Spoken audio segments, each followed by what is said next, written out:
Welcome to the Lavish Leader, Unveiling Wisdom, a podcast by the Lavish Group. We are a community of powerful leaders and creators. Each one of us is on a different path and from a different background, but we all embody aspects of what it means to truly live a lavish life. And we are here to share our stories. I'm your host, Dr. Erin Martin. Hello, everyone. Today we have an amazing guest, Kim Boudreau Smith, the bold and authentic voice expert. She helps professional women develop their speaking confidence, level up their presence, and increase profitability. Kim is a leadership and speaking coach. She's a facilitator and trainer for female entrepreneurs and high-performing professional women seeking guidance in owning their bold voice.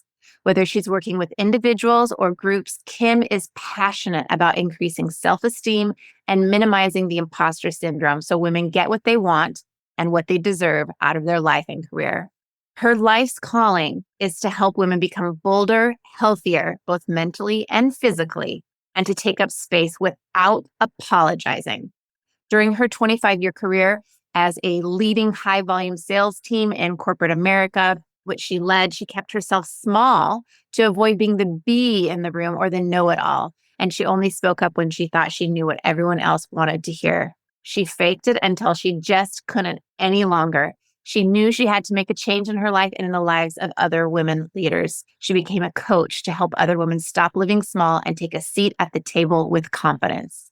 Thank you so much to Kim for being here. I mean, she has so many accolades, including serving as the first woman to host an internet radio station called Bold Radio. And she also owned a thriving fitness company and developed fitness programs for women. She is the co-author of several amazing best-selling books and is a Step Into Your Moxie certified facilitator. Welcome, Kim Boudreau Smith. Thank you. And by the way, thank you. That pronunciation of my middle name was so spot on. So thank you. You're welcome. The degree in French comes in handy. Yeah, yeah, I bet it does. It will. All right. Well, I am so excited that you are here. I think that the topics that we're going to talk about today are so important. It's timely, it's relevant to all women, but particularly we talk with and I work with a lot of women who are very successful. And I find that it's very interesting how women can be so successful and still have trouble speaking their truth and taking their place. So this is going to be a very exciting and relevant conversation. I'm so excited. Will you first tell us, your journey? How did you become or decide even to do what you do? I know you have a story and I would love to hear it. You know, it's interesting, Erin, when you ask me that question, I literally go into this visualization in my mind, how it's been steps and steps. So I was that child that was always outside. I know I'm going to really date myself, organizing hopscotches and Mother May I's and looking for ways also to raise money. So I was a very shy child. And I was getting a lot of mixed messages in my home. It was when I was out organizing, racing, because I used to run and beat the kids. And I bet them a nickel that they couldn't beat me and things like that. They'd fall for it. All my friends in the neighborhood would fall for it every time. But when I would get going, my father or my mother would open the front door and go, "Hey, Kim, you have a big mouth. You sound so bossy. Tone it down." But yet, I was also told you are to be seen and not heard. So I was a very shy child. So my parents were concerned about having a shy child, even though they're telling me all this other stuff. Enrolled me in the local dance studio when I was 7 years old. And if anyone knows about when you enroll a child into dancing, 7 years old is old. Usually we start like at about 3 or 4. And that 7 years old turned until I was 18 that became my whole life to perform up on stage. Being on stage is normal and natural for me. But there was a lot of that going on of my childhood. And then going into my young adulthood is I stepped into jobs and careers based upon what I thought society would accept me. So I had imposter syndrome going on. Didn't even know what imposter syndrome was back then. It was only a woman in the room holding my voice back until I could get out of the meetings and go into the bathroom and sit on the floor and just cut loose crying and all of that. And by the way, I was very successful in corporate in my positions. And, it's like you said in the beginning, women that with C-suite levels, and it doesn't matter what level we are at, how we're still holding back, but yet can escalate, which we'll get into a little bit of that, I hope. So there was that. And then I was very unhappy as a corporate woman. So I stepped into my own business. So my first business was a fitness business. But I lived in such chasing the dollar and the acceptance of everybody and having to have the picture perfect body because I was a fitness trainer.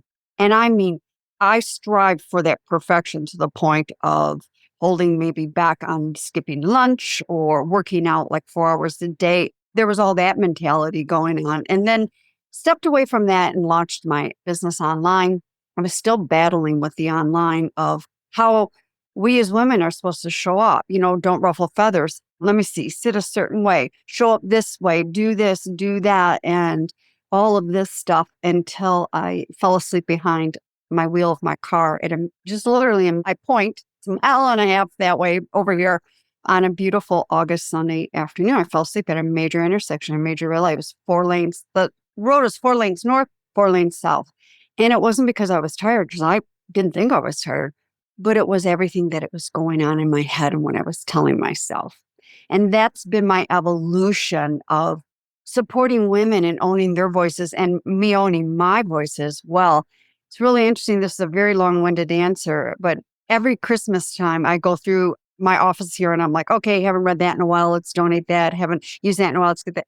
And I found a journal back in 1998. I was going through a head injury. And I was talking about women's voices back then. I mean, I literally took me down to the floor of my office going, wow. I just got goosebumps when you said that. Then when you find those things from years and years ago, that it kind of solidifies, that's your dharma. Like that's your passion. That's your thing. That's your purpose. And sometimes with everything that's happening, we can forget. It's even hard to say, like we've been led to that. We've been in that for so long. I recently found a journal, the exact same thing. And I was reading it over 10 years ago. And I was like, wow, I had some wisdom back then too. And we forget that. Yes, we forget how much we have that we bring with us, that experience, the wisdom, the education and all of that. And we forget that. And I think as women too, we don't own that. And that's Right. probably a big part of what you do. So that's really interesting. So you fell asleep at an intersection. And what was it about that moment that shifted things for you? Well, not only did I fall asleep once, but I fell asleep twice. And what woke me up is because my head fell forward.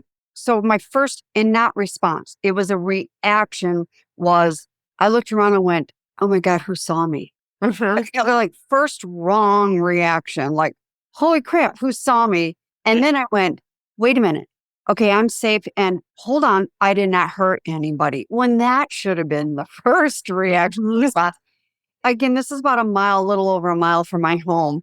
That was the biggest wake up drive call home. And even when I pulled up in my driveway at that time, I was driving this cute little red Volkswagen Jetta. I got out of the car and I looked at it like, how dare you take me to this level? And got in my house and stood there and went, you are in so much trouble. So that was a complete, perfectly imperfect, unapologetic turning point in my life. So many women come to me, they want to find their voice. Well, you don't need to find your voice. You have a voice. But how about if we talk about owning and claiming it? That was my first dynamic change of really claiming my voice and cleaning things up, living in that posture. And then imposter syndrome with lies and being very successful at it and being worn out from trying to sustain societal. I had it all together, at least on the outside, but in the inside, It was a chaotic mess, Yeah. So that was the most pivotal change that day. And I remember here, I'm in Michigan. And so southeastern Michigan, we have these Michigan turns. So in order to turn and go westbound, you have to go through the light, do the turnaround. I had to face the light again. So I'm rolling the windows down, cranking the air, and I've got Aerosmith playing. get me home and not fall asleep again. Wow. So it sounds like what you're saying is it was that moment that brought the reality of the toll of trying to keep up and not being your true self. You realized in that moment the toll and the possible consequences that were pretty dire that could have had for you. And that was the moment that you decided to be different. It wasn't that easy, but I came into the house and I stood in my family room. I didn't even put my bag down. And I'm looking at my dogs, hi. And I thought to myself, if I don't reach out to trusted sources in my community, at that point, I was 48 and a half. I wasn't going to make it to 50. And I was looking forward to turning 50, where some women I hear, like some colleagues and friends, oh my God, I'm turning 50. I'm like, wow, I'm looking forward to this. I'm cash in on turning 50. So I knew right then and there I had to get some trusted resources in place to help pull myself out of this. One of the reasons why I was really wanting to hear the kind of the specifics of your story is that I think that for a woman to come to the place where she's like, I got to change this. I've got to be able to speak up. I've had enough of whatever it is that there are those pivotal moments, whether it's falling asleep at an intersection or it's coming out again from a board meeting where you have not spoken up and ideas have been squashed, like whatever those moments are where a woman says, enough, I've got to figure this out. That's really where I wanted to create some congruency there. But I really want to spend our time today, again, talking about voice and authenticity, which is exactly what we've already been talking about, but the importance of voice. And in your experience, why do smart, successful women not speak up? You know what? The coaching that I do, sometimes I do have to ask myself that question as well. In full compassion, no judgment, I ask that Absolutely. question. But a lot of it is fear, what society's placing on us. So it's that inner critic. I look at the inner critic, and by the way, I call her the hag in the attic. And I have so many clients that call her different names, and we'll just stay with hag in the attic today. So I view the hag in the attic, the inner critic. She's the maestro. She's the conductor of the orchestra. And the orchestra is quite the frishimmeled orchestra. They've got all their equipment and stuff, but the equipment is tarnished, it's dented, it's the keys to the piano aren't tuned and strings are missing and all that stuff. And what happens is when we go into certain situations, the inner critic chimes up. She takes that stick, I call it, that the conductor has, and she will point over at the horn section, which could be the imposter syndrome, and say, go, start playing. And then if that's not enough, she'll come over to this section where there's drums and say, beat that lack of self-esteem really, really, really loud. So that is what takes place when women are still holding back. There's fear, there's that imposter, and that imposter is saying, if you're the new kid on the block, you better tone it down. Or if you are a woman, you better tone it down, because we've got all these B words that go along if we speak up. And one of those B words are bossy. I'll let your audience use their imagination for other ones. Or we're playing small and maybe we feel we don't have enough degrees to be speaking up, which is all BS. And I can say that very safely. It is all BS. And that's why women hold themselves. We go into comparing. And I can be guilty of that parent. I could be sitting here going, oh my God, Dr. Erin, she's so much younger than I am. And dang, she's a rock star. And you are, but I really, truly do not know what's going on in your journey of arriving where you are at. And we all have a journey and a story of arriving to where we are at. So there are so many women that either go small, but are able to climb the ladders to their levels of success, shattering ceilings and walls and floors. And they're also over on this side that when they're not playing small, they can be in a very edgy, multiple B situation. And we feel we have to go either direction, and we don't. We do not need to go into any personality. In fact, that's old masculine energy of us speaking. Yes. I think when we are in that proving energy, especially, we get into those B words.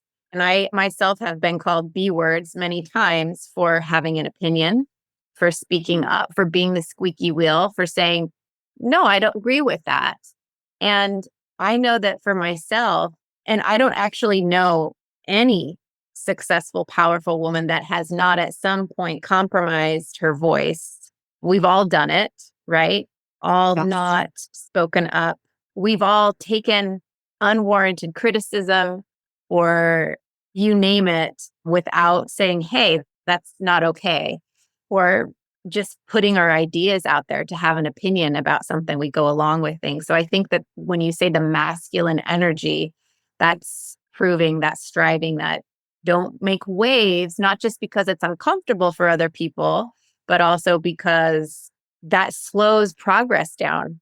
And we Yes. just want to get to that next level. But I think that ultimately, many of us get to that point where we're living inauthentically.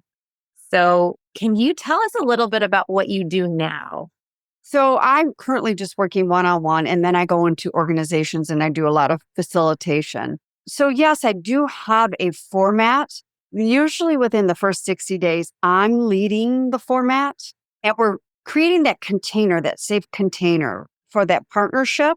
And then the women are feeling safe enough to start bringing to the calls of this is what I'm dealing with. This is what I did. I went into this negotiation. I backed it down. I need to role play because I'm going into my senior leadership to up my game. It's anything from leading their teams to going into negotiation for salaries, presentations. It's interesting. We're not achieving the impact we want with our communication. And I tell you, we don't have to build Rome or the Eiffel Tower to make those changes. Sometimes they're very simplistic changes, but the changes where I always begin is in with that head in the attic, the inner critic. Because unless we learn how to tame and manage her, there will always be a disconnect between ourselves and with the one person we're speaking with or the audience we are speaking with. And we will still continue to walk out unfulfilled and not achieving the results we would want for that particular communication. So, you're saying that the inner critic is the most common and the biggest roadblock that you see women have by far. You're nodding your head.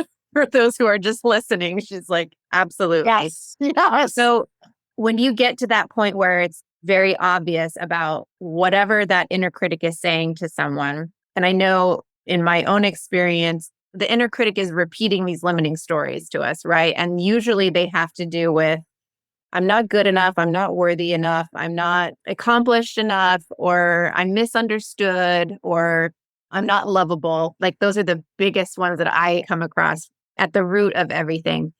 How do you get them past those blocks? Well, one of the things is making sure that they are aware in the situation when that is chiming up. Because if you're unaware or you're taking it and just let's push it away for another day, that could be even more difficult to tackle. If we begin with awareness, unless we have awareness, there's no way we can go to the next step. So that awareness. And then one of my most favorite things I love to do is take a woman and whether she has a journal, piece of paper, I don't care. It doesn't have to be pretty. It can be from the dollar store for all I care, a notebook. You start writing down the things that the inner critic is saying to her and then learning how to flip that dialogue. So instead of that self-critical dialogue, we have self-compassionate dialogue so that we're not just spending the dialogue out there to, oh, Dr. Erin's one of my dearest friends, and I would never say the crap I say to myself to her. No way. Well, we're showing up a little fakeish there when we are pouring that out. And then what happens is we go into burnout and we're depleted. But it's beginning there of learning how to flip in those moments of when you hear that inner critic chiming up. And there's so many tools. It could be something as simple as, hold on, I need to breathe. I need to ask myself, what do I need in this moment? And it could be, I got to get out of my office. I got to go get outside for a minute. I got to get a breath of fresh air. Or it could be sitting up and going, wait a minute, hang on. And by the way, this just recently happened to me is I just signed a contract doing my first keynote in person in 4 years is coming up here. It's a large corporation and after I had the dialogue, I had walked out after the call and I went out to the couch end of night and I'm laying on the couch watching, I don't know, who knows, Big Bang Theory. And I dozed off. When I woke up in 10 minutes, my heart was palpitating and it was like, oh my God. And all I could hear was this voice. Who do you think you are? Oh my gosh, you're going to drive down Fort into and oh, I'm blah, blah, blah, blah. And I just went, whoa, hold on here. Whoa. And I looked around and went, my dogs aren't saying this to me and my husband's not home. I'm the only. And I just took a deep breath and I went, Kim, you have this. You've got the outline for this. You know how to practice your way into this. You've been doing this. And I had to change the dialogue up and say, I had to tell myself, I've got this. And then I had to acknowledge that inner critic going, listen, sister, there's going to be a job for you in all of this. But for now, I need you to go back up to the attic, sit down on the rocking chair. And because I do make some silly with her because well, just serious topic. So that's one of the things I try to teach women to do is learning how have those in-moment dialogues. And that may be journaling, maybe meditating, deep breathing, having Post-its all over your mirror to remind you. Mirror work is phenomenal when we're trying to change up the inner critic. I think awareness, like you said, I actually jotted that down here right before you said it. So I was like, that is just so, so important. And I think that it's also important to remember that it doesn't ever really go away. That's part of our human experience. And so I think one of my inner critics has said, why are you having these thoughts? Like, I'd be very judgmental of myself. You've done so much work on this. Like, why are you still having these thoughts? And just to remember, like, it doesn't matter how many degrees you have. It doesn't matter what positions you gain or win or have success at.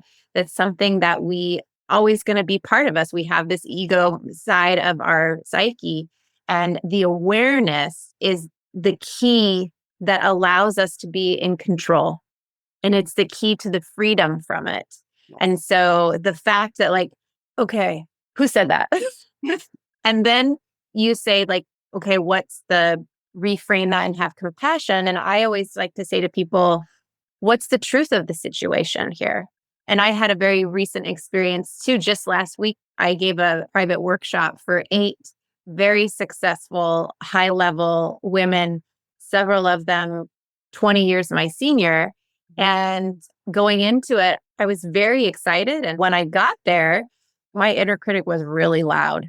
And who do you think you are? And these women all have so much more life experience than you, or all of these other things. And then we forget who we are. Yes. We forget who we are. We forget our accomplishments. We forgot what got us a seat at the table in the first place. And I think that awareness and bringing it back to, like, wait a minute, what's the truth here? The truth is all of these women knew who I was. They all knew who I was. And does that even make sense? It was. And they accepted the invitation for a reason. Like you said, I don't know what's going on in other people's lives. I don't know where it is that I can speak something into their lives that will resonate with them. And so I think that's so important. Awareness is the first step. When you're working with someone, you're comfortable with them, you've gotten to that place where you've identified that inner critic, you're doing that work on that. But how do you identify and pull out someone's, like, authentic voice when you're working with them? Because I think it's so easy to stand up in front of people and put on a show. And you and I both know that it's not nearly as powerful. I think everybody knows, if we've all been to hear people speak in different venues and that type of thing, you can tell when someone is trying to be professional and put on a show and it's very rote, Yes. versus someone who is authentically giving, speaking from the heart, inspiring. How do you pull that out of someone? Well, we are a society that we've been told we stay in our head. And I like to use the word heady. We become heady. We're in our heads. And we have not been taught to get down into our bodies. And it goes to, like, for an example, when you're walking into that facilitation with those women, it's like, oh my God, that inner critic, she was chiming. You're in your head. So then what I hear from women is like, oh my God, I'm nervous. Okay, well, let's come out of the nervousness in our heads. And how about if we start navigating through the sensations that's going on in your body? okay, I'm excited to walk in and do this, AKA butterflies in our stomach. But I'm also scared as well because maybe this is a new venue, it's a new topic, it's my first time negotiating, whatever that may be. Here we have scare-sighted. We've got scared and sighted. So now we're in our bodies. Sometimes I have to get women, stand up. Let's move. Let's shake our group thing. Let's move. And I have so many women that just stand there and they cannot move. So once I can get them going into their form of a movement and start embracing the body, that's when they start leaving the head and going into their body. And it's amazing when they're navigating through those sensations, all the feelies going on. And then when they go in, learn how to breathe and deliver, whether it's a presentation, like in your case, a presentation or a negotiation, or just any form of a high stakes, crucial conversation. And they do it. And in my case, for an example, and I like to make a little light of this, I get sensations in my palms. My palms might get a little moist, but I'm like, who cares? This is a first world country. We can all do soap and water afterwards, right? Yeah. When they enter that, and after they go through a whole process with me and they finally do that and they come out on the other side, it's so cool. Some of the stuff that I hear, it's like, they'll text me, I'm boss. And I'm like, yeah, double thumbs up. I know you are, I did it. Oh my God. That's how we level up and strengthen our confidence. I hear so many people say, get in there and do it and face the fear anyways. No, I don't want you facing the fear anyways. I want navigating through the sensations and get in there and maneuver through them. We're human. We're going to have this happen. That is so beautiful. And by the way, very scientific. I think that's very important I think that a lot of successful women have a very logical way of thinking things and they want proof and all of that. But the science of psychology right now is very clear that the body sensations and what's happening in the body, it holds so much. There's a really famous book called The Body Keeps the Score. They're talking about trauma and stuff, but that is where we store things. Like the body does keep the score and it makes the rules, and we can go there if we get out of the head and not just fake it till you make it. But I wrote down all of this stuff like embracing the body, navigating the body sensations, breathe, all of those things. And I think what you're saying about how a lot of the women that you work with find it very difficult to move. You said they can't move, they can't embrace the body. And I start thinking about why that is. I'm very analytic. I like to get to the root cause of things. And I'm wondering, you're a speaking coach, but you have so much else that you bring to what you do. And I know that you have said that mental and physical health is so important to you as well here.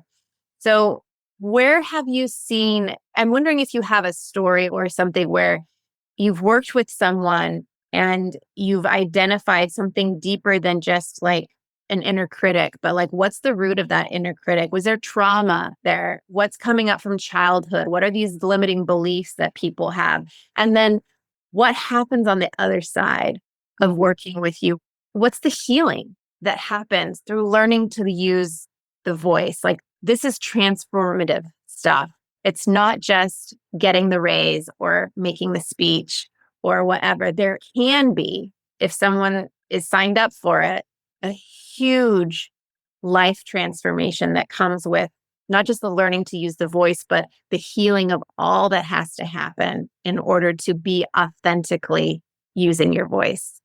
We all want that authentic word. And that's a word that is thrown around a lot, authentic. And I use the word, but here's what I mean when we are really claiming our true authenticity is we're showing up so beautifully, perfectly imperfect, unapologetically. And by the way, we do this too. I don't want to just throw this on women. And I work mainly with women, and I do have a couple male clients, but we apologize just walking into a room. We don't need to. And that true authenticity is when we are showing up as ourselves and claiming ourselves.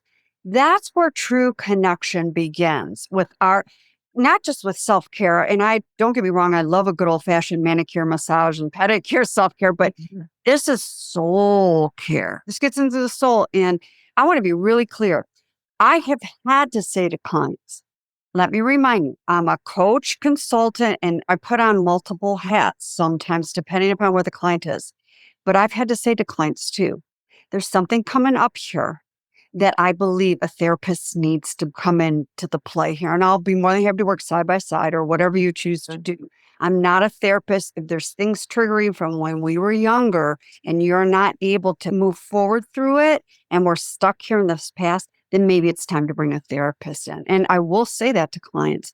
But when it is so liberating, and I'm not talking about perfecting your vocabulary and how you're enunciating. It is so liberating to be grounded, aligned, and really, truly, intimately know yourself so that when you share an idea or speak up on a cause that is important to you, or estrogen guilt, if you're raising kids and estrogen guilt kicks up, you're like, no, mama, no good unless non-negotiable. I care for myself first.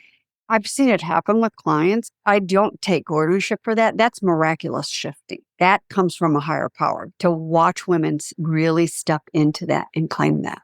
Yes, absolutely. I feel like when I talk with women about this lavish framework that I have, and love of self is the first principle of it.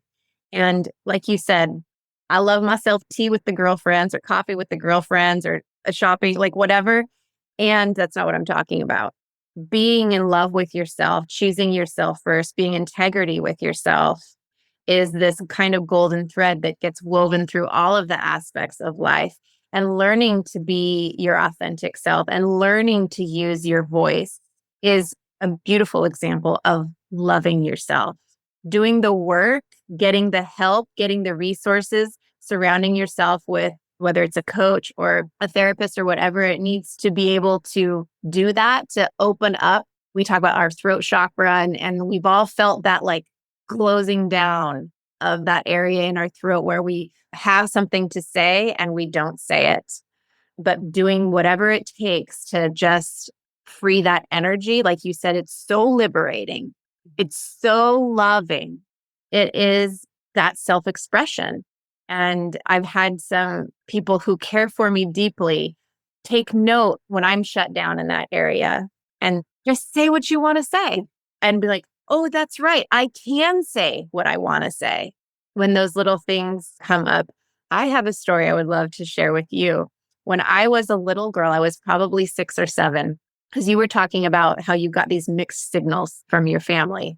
I as well had mixed signals. And I grew up in the time when parents spanked their kids and spare the rod, spoil the child, all of that. And we were at a family dinner at a Chinese restaurant, and I was being too loud.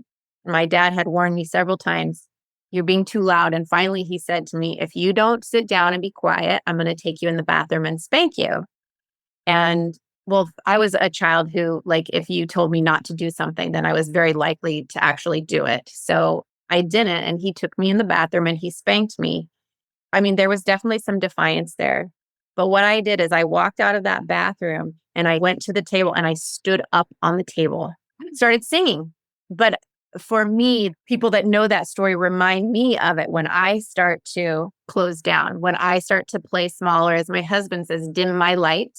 Like, no, wait a minute. Where's the little girl that stood up on the table and wouldn't be quiet? And I think that we've all got to find a story like that. We've got to find that inner something that's like, no, I'm going to be quiet. I'm going to speak up. I'm going to learn how to use this voice. It's so powerful. A woman with a voice is a force of nature, and who knows how to use it with poise and impact. And I just absolutely love what you're doing here. And first of all, I am going to be borrowing your story and give you 5,000% credit, of course, because your story. But just as I was listening to you going, think about that application for life, the journey. and I know I'm a few years older than you, but the journey where we all have arrived, sometimes we do have to go through a few of those spanks. But what are we going to do with those spanks? Are we going to go crawl underneath that table, get real small and shrill up and cry? And sometimes we need to go cry for 5 minutes and get up and, let the mascara run and wipe it off and get on top of that table and start singing. We've all been through those scruffing of the knees, falling down, and we also gotten back up. It's when we don't get back up. And I bought into that for many, many, many years. And finally, as an adult, after I fell asleep, I stood up on my table and started singing. You wouldn't want me to start singing for human consumption, but boy, I stood up on that table and I started doing a tap dance and started singing metaphorically as well. I love that story. Boy, we can apply that to all areas in our life. I'm wondering what you say to women who are like, well, I hear what you're saying. I understand that, but I don't want to be the center of attention. I don't want to get up and speak in front of people. Where does that become kind of the cop-out to voice and all of that? I do get women that say that. I don't want to be in the spotlight, and it's like, okay, well, if we're at lunch, having just lunch and a choice of beverage, first of all, the spotlight goes back and forth because we're dialoguing, we're conversing, because I'm not just going to sit there and be the only one talking or just complete silence. One, and two, a lot of women say to me, I don't want to publicly speak. Well, what do you think you're doing? You're talking out in public. You'd be with girlfriends or with your partner or with your kids. There's such stories that go around that. And when I hear, especially a lot of executive women or women business owners say, I don't want to be in the spotlight, I have to do everything not to laugh with them because I don't laugh at people, not to laugh and simply say, well, if you're not going to be, then who will be? Because we will get bypassed. And there's different ways of being in the spotlight. You might be in the forefront. You might be in the back with the spotlight on you. You might be in the middle. There's ways. It's almost like a Ginger Roger Fred Astaire dance of what that spotlight looks like. And we have to create our own spotlight and being uncomfortable in those situations. That's so perfect. Because I've been thinking this whole time that we've been talking about what our role as a collective, as women, in making changes in the world, in making changes in the corporate world, or with equality for women, or whatever those things are that we are passionate about, or what's our cause, or whatever those things might be. And I think that I like to bring this up because it's always such an interesting subject for people. Feminism is a word that can mean a lot of different things for different people, and it has all these different connotations. And there's the old 1960s, 1970s version of what feminism means. And I feel like now we're not quite sure, what exactly does that mean, right? There's still some of that old school and then these other ideas of how things should be in the world. And when you're talking about, doesn't matter if you're standing in front of a large audience or you're talking in public to your girlfriends, we can talk about this, but what is our role? What's our responsibility to bring to this? And I have kind of coined this idea of enlightened feminism, which is we show up differently. Yes, we can stand on the shoulders of those who have come behind or before us. And yet, if we want things to be different, then we have to show up differently. And we do have a responsibility. And we can use our voice to demand change, to demand equality, to demand that things are different. And if we really accept our responsibility of the authentic voice, then we show up differently. And it's a different way of being a woman in the world and making changes differently. Because they say if you want a society to change, you empower the women, whether that's in Africa, that's educating the women in Africa, or it's here in the first world. So I'm interested to hear what you think about that. Well, first of all, your insight is very interesting. I like that enlightenment. Feminism, I really like that. And I was listening to you. I was thinking Madam C.J. Walker, she was back in the day. First of all, she was the first African-American woman back in the day that made $1 million. The hair product, that was a great movie to watch. And that was unheard of. I mean, women were barely allowed out of the house, let alone I mean, they weren't even talking about voting back then, and not to mention a woman of color way back then, because Right. we were still controlling ethnicities and stuff. So I think of things like that, watching and listening to her and how she kept going, and the knockdowns she had kept going for. I mean, her own husband knocked her down. I mean, how she picked back up and kept going forward because she had such a strong internal belief. And if we don't have a strong internal belief, I mean, if we're saying something like, there's myself and there's you, Erin, and let's say there's two of our other friends and one of our other, oh, you girls are great at that. I'm just going to sit over here. Well, okay, what story are you telling yourself? And as we pull back and not really owning, so not to be religious, and I'm not religious in my world and the religion that I was raised in, and I don't practice it anymore, Catholicism. I was led to believe, and I still believe this, that Jesus Christ, walked this earth, right? How many villages did he go in? And they're all looking at him like cuckoo for Cocoa Puffs, right? But he still showed up, planted the seeds, and moved on. That is our responsibility, is planting seeds and showing up wherever we go, especially if you're raising children.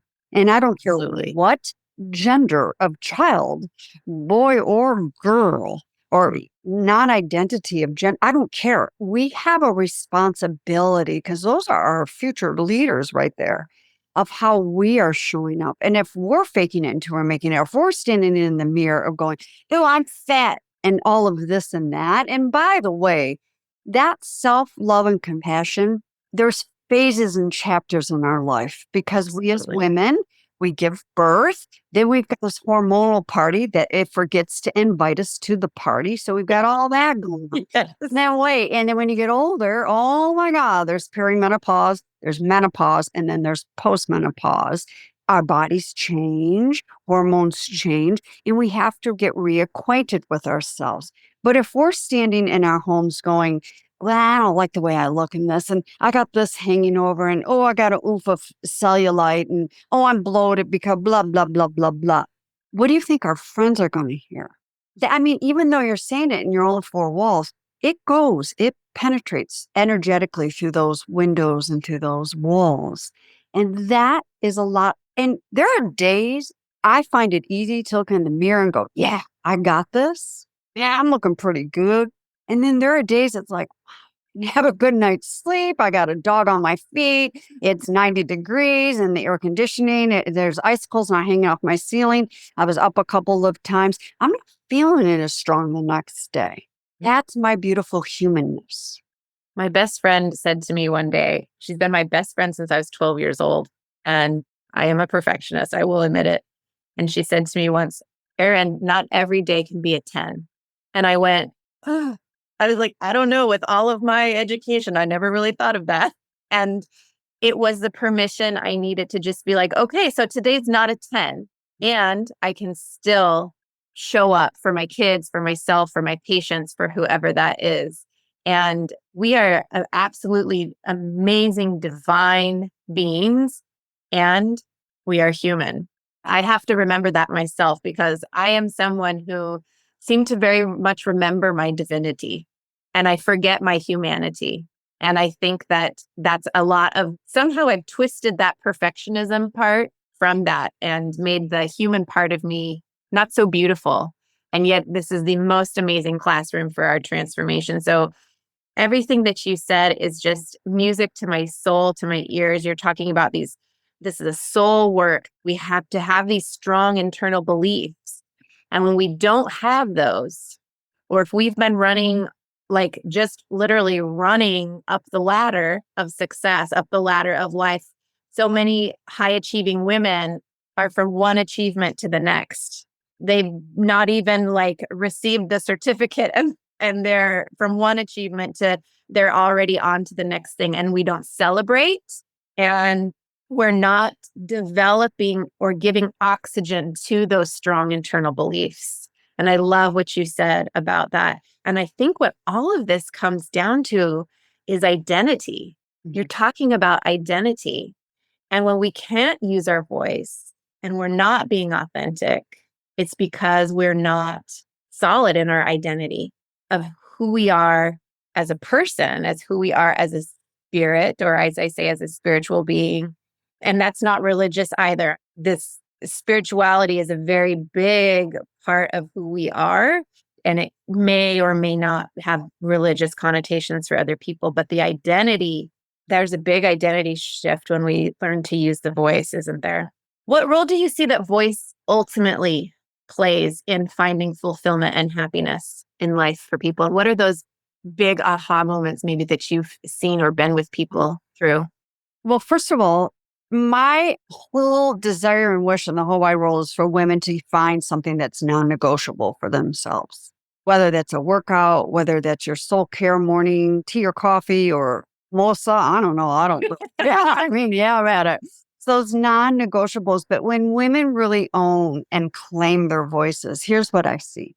We still have stress, but that minimizes because now we're managing the stress as opposed to stress controlling us. We now manage our inner critic thoughts and they don't become critical as often. And it's like you said earlier in this interview. Yes, that inner critic is always going to be around, but we need to learn how to manage her so she's not controlling us. We come out of the rabbit hole, I call it a rabbit hole, that spin of overwhelm, and we get down into that rabbit hole. And I spent many years down there, and it's hard getting out, but it's dirty, it's cold, it's damp, and it's lonely. And they are to tell us that we are so alone. Don't share this with anybody when we have all experienced it at one time or another in our lives. I also see women really showing up as themselves. Look, okay, Erin, every day's not a number 10. Yeah. And I want to tell you, everybody that's listening, our confidence doesn't hold at a number 10 all the time. It very rarely hits a number 10. It's Right. usually 9.5, 9.8. And if you didn't have sleep the night before, it might be down at a 5 or a 6. It Right. doesn't make us any less than what we are. And that's what I see with women is that they are managing. They're more strategically, clearly thinking instead of saying yes to everything and a hell of a lot of no to themselves. Mm. And then, they're dropping balls and they're this, they're missing that, and they're MIA and come, oh my gosh. And then that spin, it's almost like that hamster in that wheel. And they cannot stop the wheel. They learn how to slow. And I'm not saying you have to stop the wheel, but how do you slow that down? It's when you really claim your voice in yourself, then you can take your little wheel and put it in neutral. Yeah. We become the masters of the wheel. I get the visual. I'm a visual person too. When you're doing that, is like you ever see people where they're like on a treadmill and the treadmill starts going faster and faster, and you're just trying to go faster, and eventually you're not in control anymore, and you kind of fly off the other end. So what you're saying is that voice, that kind of freedom. We're all control freaks in some regard, right? We're trying to control, and yet we're being controlled, and we don't even know it. And so flipping the dialogue, flipping that whole paradigm is what you're saying of what you're in control of. Instead of being controlled by the voice, that constricted, flipping that and using it open and being in that authenticity, that authentic self is where that pathway to fulfillment becomes. We can see that, and the freedom comes in that. Our voices can either heal or harm, and that healing and harm begins within us. And then we can turn around and project. We can choose what we project out of there and out of our mouths. And that can also be healing or harming. Again, let's not create or cause harm, but let's get into that healing. There are times we're going to have to bring in a little bit of edginess in some meetings or whatever, or negotiations. But when we're either too edgy or too small, we have totally are inauthentic and we've totally have lost ourselves. I have two more questions for you, but this last one, it just reminded me what you just said. We've been talking about things like in a very serious tone, but where does humor come in here? Where is the power of humor, and where can we as women, I think that a lot of times we think of humor and speaking as almost this male quality. And I think that there's so much to our lives that we have in common with each other that we might keep hidden. And humor can come in there and be such a potent motivator and inspirer and change maker. Do you talk about that with people? And where do you see the development of that being important? society says to show up a different way and act a certain way. Oh my God, what is wrong with humor? I mean, especially when we are in such serious topics and things like this. And I dance in an area. I mean, this is very serious for a lot of women to break through this and really reclaim. I bring a lot of humor in, especially when I'm talking about the inner critic. I have a whole persona for my inner critic. I mean, a whole persona. And she dominates us. So where can we pull that humor in? And if you're doing a presentation, depending upon who the audience is, where else can you bring that humor in? And for an example, I just had a client present to the 6 top senior leadership, including the CEO of this national organization that she works for. And she was doing a 15-minute presentation on DE&I, and then she also brings in the B, belonging, which is an internal thing. And in her presentation, one of the slides, because we went through it all, was the next slide was money. She had asked, for budgeting for next year, right? And she turned on the slide, she goes, and here we are. Money. I have got to ask for money. We all need money. So she lightened it up of her presentation. And they were all laughing as they're having lunch during her presentation. Sometimes we need to show that side of us. And if we do have a hard time of showing that, people tell me all the time I'm so funny. I don't think I'm funny. I think I'm sarcastically funny. And so I have to laugh at myself sometimes, when I'm saying things. But there are sides of us that we need to bring. It could be just a morsel of piece of salt of humor that we just bring in to really move either the person you're talking to or the audience that you are in front of. Yeah, I think that is so great. I recently had a little presentation to someone, and I literally I just came in and I said, well, just so you know the context of my mood right now, I was just running through the sprinkler in the backyard 10 minutes with my daughters and everybody laughed and it was lighter and it wasn't so serious. But I think that's vulnerability. There's humor in being vulnerable. And we think of vulnerability as this thing that we have to get ourselves to do. All nice and pretty. All nice and tidied up. Yes. That's right. Yeah. And we have to remember that everybody puts their pants on one leg at a time. Indeed, we do. Right? And so finding that commonality and bringing humor to it and that vulnerability, I love that. And that humor, H-U-M, humor is also the H-U-M of humanness. So when you got on and said, 15 minutes, I was just in my backyard running through the speakers, what happens is your audience is you from expert to thought leader to, oh my gosh, she's touchable, relatable, human. Yes. And I can be that as well. And I think as women, as leaders, that's so important to be. We talked about the B words, because we can just be this untouchable B word to those people who are essentially following us, the people that we're leading, or we can be a touchable, tangible leader that people want to follow, not just because you're the boss, but because there's something in common, something inspiring, something human about them that allows them to be human too and not have their perfectionist tendencies always running the show. So that just came to me as you said that. So I think I love the synergy there. So my last question for you, Kim, is what's your next level for you? What's coming up for you that maybe we have the privilege of having you be the first people that you tell about it? I don't know. But what's the next level for you? What's calling you? What's your soul saying? Well, first of all, I will always be stepping up with the one-on-one. I love working one-on-one, but there's also a part of me that loves the multiple minds and hearts and bodies and soul. That is in the background of something more on a group level. But the next steps that are coming up is really getting into corporate because I'm so tired of women having to fight their way in male dominant situations.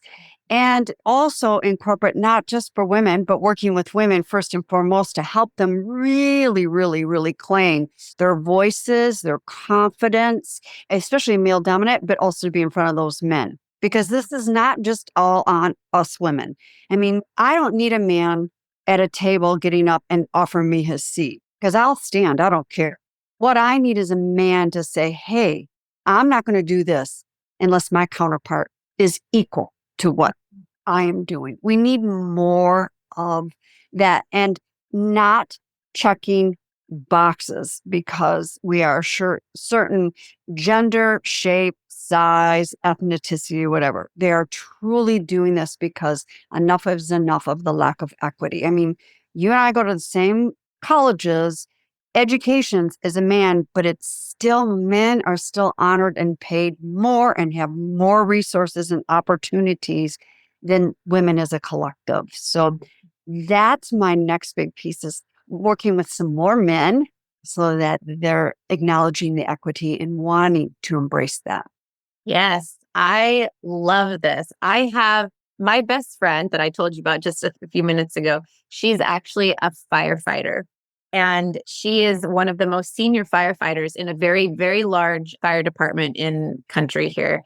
And she talks about all the time, like, it's been such a struggle, I would say, for her to come up through all of that. And we've had lots of conversations about how do we change this? We can't just stand there and demand change. And she happens to be married to a man who is a captain in the fire department. He's an enlightened man when it comes to these things. And he says he's a feminist. And so it's like when we talked about that enlightened feminism, that includes how we raise our boys. Yes. To think about women. Yes. How we tell history, how we teach what history has been, not just that it has been, but what was wrong with it. And we change the narrative on what that history is. And we bring our men with us. We have to. I just love what you're saying. You can tell I'm really passionate about it. But I love that that is what's next for you. That is a huge undertaking. And it is so needed. And I'm there with you. This is my passion as well. So we'll be on the same train. And yes. Sounds amazing. And it sounds to me like you have all of the soul you've got it all, Kim. I'm so thankful, so grateful that you have taken the time to be here with us. Will you please tell us how we can find you, where your social media handles are, all of that stuff?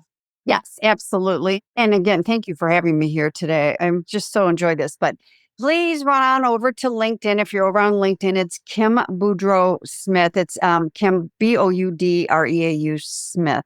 And on Instagram, you can find it under Her Bold Voice or my full name. It'll pop up either way. And if you want to check out my website, it's kimboisandboysmith.com. But I'm trying to play a little bit more on LinkedIn. So if you're on LinkedIn, reach out and please come in a direct message and say, hey, I heard you on Dr. Erin's podcast and just like to connect. And I would love to start a dialogue with you. Awesome. Thank you so much, Kim. Ladies and gentlemen, thank you. This has been a truly lavish conversation. And we will see you next time. The Lavish Leader, Unveiling Wisdom is brought to you by Dr. Erin Martin and the Lavish Group. To find out more about Dr. Erin and how you can create and embody a lavish life for yourself, visit thelavishgroup.com. And don't forget to search for Lavish Leader in Apple Podcasts, Spotify, and Google Podcasts, or anywhere else podcasts are found. And click subscribe so you don't miss any future episodes. On behalf of the team here at the Lavish Group, thanks for listening. And remember, you too can live a lavish life of fulfillment, beauty, and love.